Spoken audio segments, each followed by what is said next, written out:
መምጣት አይደል ሰዎች እኮ ምን ላሳይሽ? እሺ ምን ፈለግሽ? ክርስቲያን ሁኑ የሚል እውቅና አለው ወይ? ሃይማኖታችሁ ነው የምልህ። መልካም እሺ፣ ክርስቲያን ማለት ምንድን ነው ስልሽ እኮ አታውቂውም። ሳታውቂው ደግሞ ጥያቄው ራሱ ስህተት ነው ማለት ነው። አዳምጭሽ፣ ያው በደንብ አዳምጭ። ክርስቲያን ማለት አዳምጭሽ፣ ክርስቲያን ማለት የክርስቶስ ተከታይ ማለት ነው። የክርስቶስ ተከታይ ማለት ነው። ክርስቶስን የሚከተል ክርስቲያን ተብለው ይጠራሉ። እኛ ስሙ አይደለም የሚያድነን፣ መኖሩ ነው የሚያድነን። ክርስቶስ ተከተሉን ብሏል ወይ? በደንብ ብሏል። ማቴዎስ ወንጌል ምዕራፍ 10 ቁጥር 37 ጀምረሽ ስታነቢው እንዲከተሉት አዟል። ስለዚህ ክርስቶስ ተከታይ፣ በክርስቶስ የሚያምን ክርስቲያን ተብሎ ይጠራል።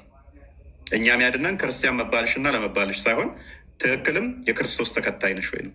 የክርስቶስ ተከታይ ነኝ ስላልሽ ሳይሆን የሚያድንሽ መሆንሽ ነው የሚያድንሽ። ሐዋርያት ሥራ ምዕራፍ 11 ቁጥር 26 ላይ ክርስቲያን ተብለዋል። እንዲሁም ቅዱስ ጴጥሮስ የክርስቲያን ግብር በግልጽ ጽፎታል፣ አስቀምጦታል።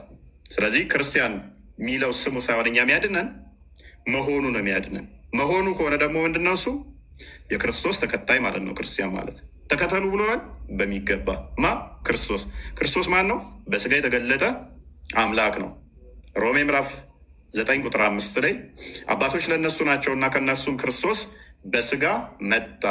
በስጋ የተገለጠው እርሱ ተከተሉኝ ስላለ እንከተለዋለን። እርሱ እንደተከተልን ደግሞ እርሱ ምንድን ነው? እውነት፣ ህይወት፣ መንገድ ነው። ዮሐንስ ወንጌል ምዕራፍ 14 ቁጥር 6 ላይ እኔ እውነት፣ ህይወት፣ መንገድ ነኝ ብሏል። እርሱ ምንድን ነው? እውነት ነው፣ መንገድ ነው፣ ህይወት ነው። ይህንን መንገድ ይህን እውነት አውቀን ከተከተልነው ደግሞ ትንሣኤ ያለን በሚገባ ዮሐንስ ወንጌል ምዕራፍ 11 ቁጥር 25 ላይ የሚያምንብኝ ቢሞት እንኳን ሕያው ይሆናል፣ ሕያው የሆነ ለዘላለም አይሞትም። ስለዚህ ይሄን አምኖ እርሱ መከተል የዘላለም ህይወት ይሰጣል። ሙሐመድን አምነሽ የዘላለም ህይወት የለሽም። አላህን አምነሽ የዘላለም ህይወት የለሽም። ማስረጃ የመጀመሪያው ገና ስከፍች ሱረቱል ፈቲሃ ላይ አላህ ራሱ ቀጥተኛው መንገድ ምራኝ ይላል። ክርስቶስ እኔ መንገድ ህይወት ነኝ አለ። አላህ ግን መንገድ ምራኝ ይላል። ሱራ 34:24 ላይ እኛ ወይንም እናንተ በተሳሳተ መንገድ ውስጥ ነን በላቸው ይላል። እርግጠኛ አይደለም፣ ሙሐመድና አላህ እርግጠኛ አይደሉም። ሱራ 19:71 ላይ ሁላችሁም ወደ እርሱ አውራጅ እንጂ አንዳችሁም አትቀሩም ይላል። ወዴት? ወደ ገሃነም። ገሃነም ገብተሽ 40 ዓመት ምናምን ተቃጥለሽ እንደምትወጪ ይነግርሻል።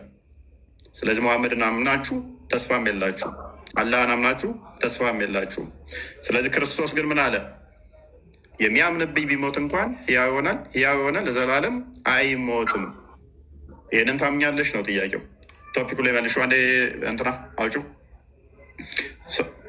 ስለዚህ እሱም መከተል እሱም ማመን የክርስቶስ ተብሏል። እኛ የክርስቶስ ተከታዩ ክርስቲያን እንባላለን። ተከታይ ማለት ነው። ኤኖስ በግሪኩ ከመልእክተኛ ማናቸውንም ለእነርሱ ያብራራላቸው ዘንድ በወገኖቹ ቋንቋ እንጂ በሌላ አላክንም። በእኛ ቋንቋ እንዲያብራራልን የተላከው ማን ነው? እሱ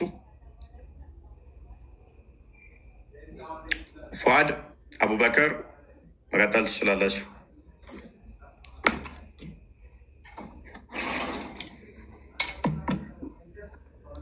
ይሰማል? ትሰማለህ አንተ? ፉአድና አቡበከር ፉአድና አቡበከር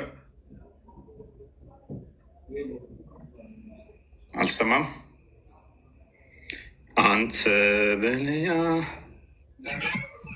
ማወሩትን አስወርጃቸው በቀር ሶፊያም አለች።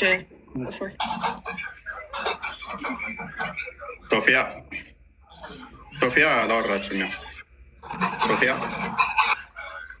ፉአድ ሜቷል። እንኳን ደህና መጣሽ። እየተማርኩ ነው። ሙስሊም ነሽ? ይመስገኑ።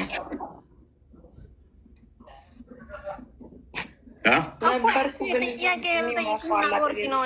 ጥያቄ ልጠይቅ አንዴ። እሺ ቀጥይ።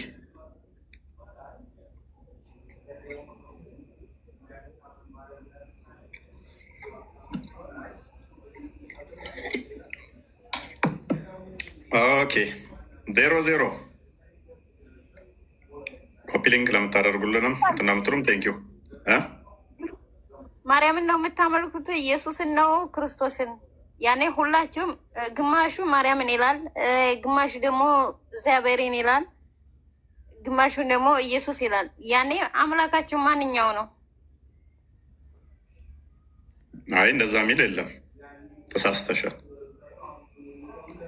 ለምሳሌ አሁን ትትምሉ እግዚአብሔር ትላላችሁ፣ እንደገና ደግሞ ማርያምን ትላላችሁ። ከዛ ደግሞ ምንድን ነው በኢየሱስ ስምንት ትላላችሁ። ያኔ በምንድን ነው ያኔ እንደዚህ የሚባለው? ኦኬ ማላ አልተፈቀደም። በእኛ የሚምሉት ተሳስተው ነው። ይቅር በያቸው እነሱን አይሻልም?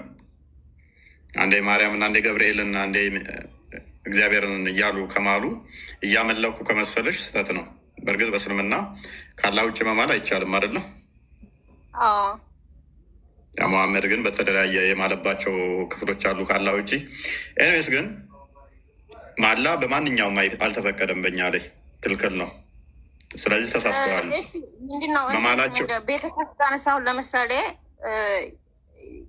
ገብርኤል ቤተክርስቲያን አለ፣ እንደገና ደግሞ ክዳን ህምረት ቤተክርስቲያን አለ።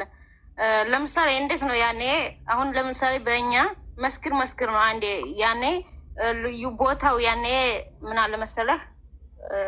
አሁን ለምሳሌ ደሴ አዲስ አበባ አለ አይደል? እንደዛ ለምሳሌ የኢየሱስ መስጊድ ያለ ግን መስጊድ አንድ ነው። የእናንተ ግን ገብርኤል ቤተክርስቲያን ነው ደግሞ ሚካኤል ኡራኤል ምናምን እንደዚህ ይባላል። ምንድን ነው ያኔ? ሁሉም የራሱ ያኔ ገብርኤል የራሱ አምላክ ነው ወይንስ ኪዳነ ምሕረት የራሱ አምላክ ናት? አይ አይደለም፣ እንደዛ አይደለም። ስያሜ ናቸው እነኚህ። ቤተክርስቲያን ማለት በደንብ አስተውይ፣ ቤተክርስቲያንን የሰራት ራሱ ክርስቶስ ነው። ማቴዎስ ወንጌል ላይ ምዕራፍ 16 ላይ ቁጥር 16 አካባቢ ቤተክርስቲያንን የሰራው ክርስቶስ ነው። አንዴ ክፈቹ። ሶሪ በጣም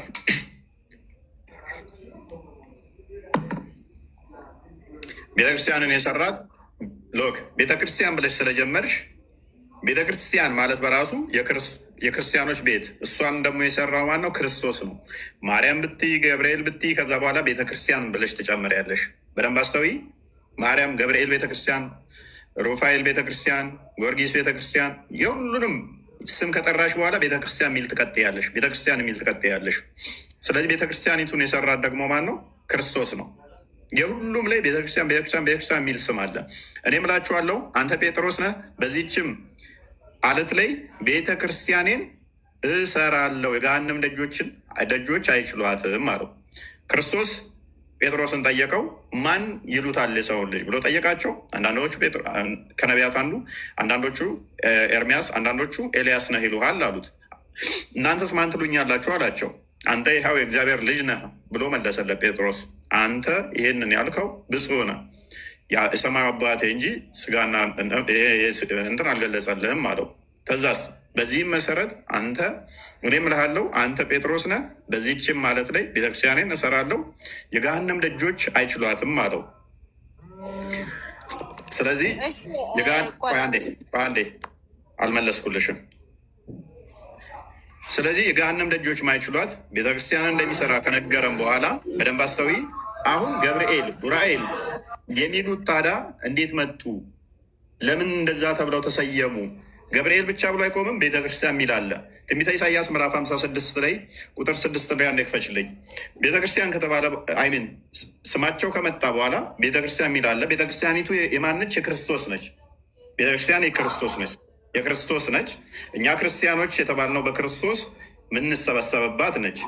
ታዲያ እዚች ውስጥ ሌሎች ቅዱሳን ስሞች ለምን ተጠቀሱ ከሆነ አስቀድሞ በትንቢት ላይ እንደዚህ ተብሎ ተናግሯል። ከሌላም ሕዝብ ወደና እግዚአብሔር የተመረጡ ባሪዎችን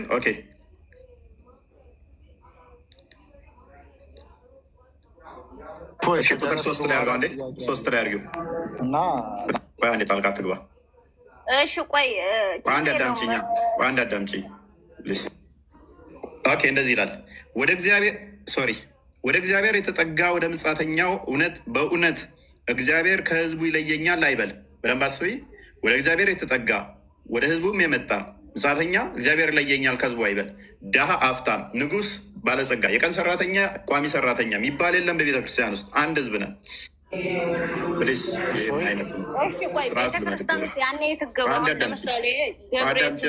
አዳምጪ ቆይ።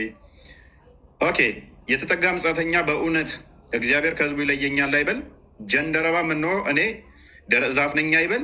ህግና ኦኬ እግዚአብሔር ለጀንደረባም እንዲህ ይላል፣ ሰንበቴን በሚጠብቁ ደስ የሚያሰኘኝንም ነገር ሰንበቱን ለሚጠብቁ ደስ የሚያሰኘኝንም ነገር ቢመርጡ በቃል ኪዳኔም ጸንተው ቢኖሩ በቤቴና በቅጥሬ ውስጥ ከወንዶችና ከሴቶች ልጆች ይልቅ የሚበልጥ ስም የሚጠራ ቦታን እሰጣቸዋለሁ፣ የማይጠፋ የዘላለም ስምንም እሰጣቸዋለሁ ይላል። በጣም ለማንበብ ያስቸግራልን ትንሽ ካሜራሽ። ኤኒዌይስ ስለዚህ ቤተክርስቲያኑ የክርስቶስ ነች። በዛ በቤተክርስቲያን ውስጥ ደግሞ የማይጠፋ ስም ተሰጣቸው፣ መታሰቢያ ማለት ነው። ማርያም፣ ገብርኤል፣ ራኤል ምናምን እነኚህ ስሞች ቤተክርስቲያኑ የሚጠሩበት ይሆናል ማለት ነው። ለቅዱሳኑ እንዲጠሩበት አስቀድሞ ትንቢት ተነግሮ ነበረ። ቤተክርስቲያኒቱን በአዲስ ኪዳን ክርስቶስ ሰራት። ከዛ በኋላ በዛ በቤተክርስቲያን ውስጥ ደግሞ ማይጠፋ ስም ተሰጣቸው። እህታችን ሁሉም መስጊድ ሁሉ እኛ ጋር መስጊድ ነው የሚባለው ብለሻል። አንዋርን መስጊድ ታውቂዋለሽ? አንዋር መስጊድን ታውቂያለሽ? አንዋር አላህ ነው እንዴ? የእኛ እኮ የቦታ ልዩነት ያንተ እኮ ቤተክርስቲያን አለ አይደል? ገብርኤል ድረስልኝ። ወዴት አንዋር መስጊድ አላህ ነው ወይ? መስጊድ ሁሉ ያላህ ነው ብለሻል። አላህ ነው ብለሻል። አንዋር መስጊድን አውቃለሁ ብለሻል። አሊን መስጊድ ታውቂያለሽ? ያኔ የቦታ ስም ነው። እህታችን በአዳምጪ አንዋር ቦታ ነው ወይንስ ሰው ነው? አንዋር ስም እኮ ነው። ሰውዬ መሆኗ ነው። አሊ ቦታ ነው ወይንስ ሰው ነው? ስም ነው። ስለዚህ በእነኚህ ስም የተሰየመ መስጊድ አለ የለም? ያኔ ምን አለ መሰለህ እህቴ፣ መስጊድ ለምሳሌ አንድ ሰው አሁን መስጊድ ቢሰራ እህቴ አንደኛ ይኸውልሽ፣ በቃ ቤተክርስቲያን አንደኛ ከቦታ አንጻር ሊሰየሙ ይችላሉ። እኛ እኮ ታዲያ አንዋር መስጊድ ቢኖር እኮ ታዲያ አንዋር መስጊድ እኮ አይደለም የማመልከው እኮ አንዋር። እናንተ ግን እኛም አናመልከው። ፕሊስ እኛ የምናመልከው ገብርኤል ድረስልኝ። አይ አንድ አዳምጪ። እኛ የምናመልከው አዳምጪ። ጥቁሩን ድንጋይ ታመልኪያለሽ። ጥቁሩን ድንጋይም ታመልኪያለሽ። ፕሊስ ሊስን ቴንኪዩ። አንድ የሚዩት አርጊው። ቴንኪዩ ጎበስ። ጥቁሩንም ድንጋይ ታመልኪያለሽ። እዛ ጥቁሩ ሀጅ ሄደሽ የምትስሚው መስጊድ ሁሉ አንድ አይደለም ብለሽ ስለምታምኚ ነው። መስጊድ ሁሉ አንድ ቢሆን ኖሮ በሚሊየን የሚጠጋ ገንዘብ ከስክሰሽ ሳውዲ አትሄጂም ነበረ። ሱናናና ሳይ 29-19 እንክፈችላት። እዛ ስትሄጂና ያንን ጠዋፍ ስታደርጊ ያኛው መስጊድ ከመስጊድ ስለሚለይ ኃጢአቴ ንገር ይለኛል፣ ነፃ ሆናለሁ።